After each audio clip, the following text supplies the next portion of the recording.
Hey guys, how's it going? My name is Aaron. I'm so glad that you're here. So good to see you.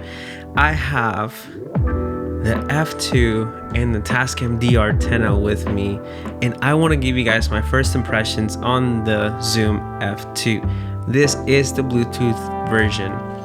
There is a non-Bluetooth version, just a basic one for I think like $50 less. But man, this thing is tiny.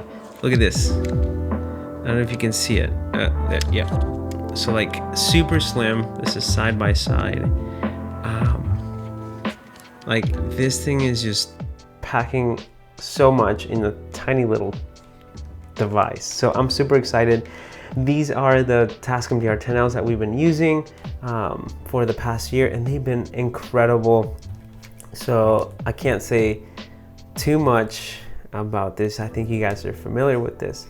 But the biggest thing that is attracting a lot of people to the F2 is the 32-bit float. And essentially it's like the raw recording of audio. So you're able to capture minimal dB levels and what you would call clipped dB levels and retain all that information in this little Zoom recorder. So that's incredible.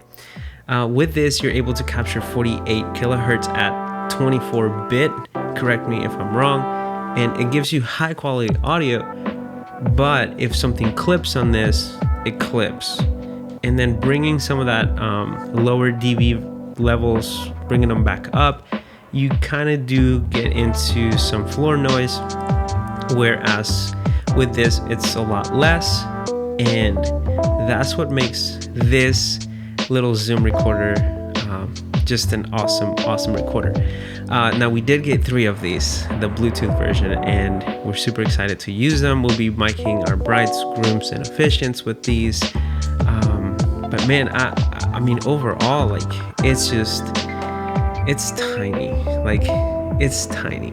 And then a few things that I will notice is I believe I watched some like Gerald Undone. Yes. He talked about the casing and like how it was kind of hard to open. It is if you try to do this, but if you just grab in the middle and just push down, like you don't have to force it. So I found that really interesting. So that's another thing, like the actual battery case won't come off for whatever reason. And then also the whole button won't like slide if it gets rubbed. You have to really be intentional about it. I still would have to try it. Anyways, this is kind of a first impression. We've been testing this out over, here at home, and it's definitely kept up with the battery life. So that's super exciting. This is one thing I will have a lot of peace of mind with. The Tascam DR-10L would reach low battery level at the end of the wedding, and we do leave it on our bride and our groom for the majority of the wedding. So we wanted something to kind of keep up with that, and I'm pretty confident this thing is going to do that, and that's going to give us a peace of mind more than anything, not having to worry about any recorders dying. Now granted, this has not died on us once, so that's been good, but it just gives me that anxiety, like, oh my gosh, it could have died and we could have lost that audio. So it just feels better to have this. Now I will say this is more preference than a necessity. If you already have a workflow with the Tascam DR-10L, go for it. And if you're making incredible audio with it and incredible films with it, I don't see why you would need to upgrade to the F2.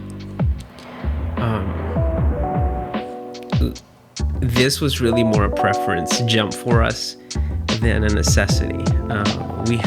We were doing awesome with this, and I think it still will serve its purpose with other projects and stuff like that. But I'm looking forward to using the F2 into this year, into some more upcoming weddings, which we do have one next week. So I'm excited to be using the F2 for that. And that's just about it. If you guys have any questions or any comments, let me know down below. And then feel free to subscribe I'm gonna be doing a lot more videos like these for you guys in the future. So I'm super excited for that, and there's more to come. Thank you guys so much for joining me today, and we'll see you guys next time.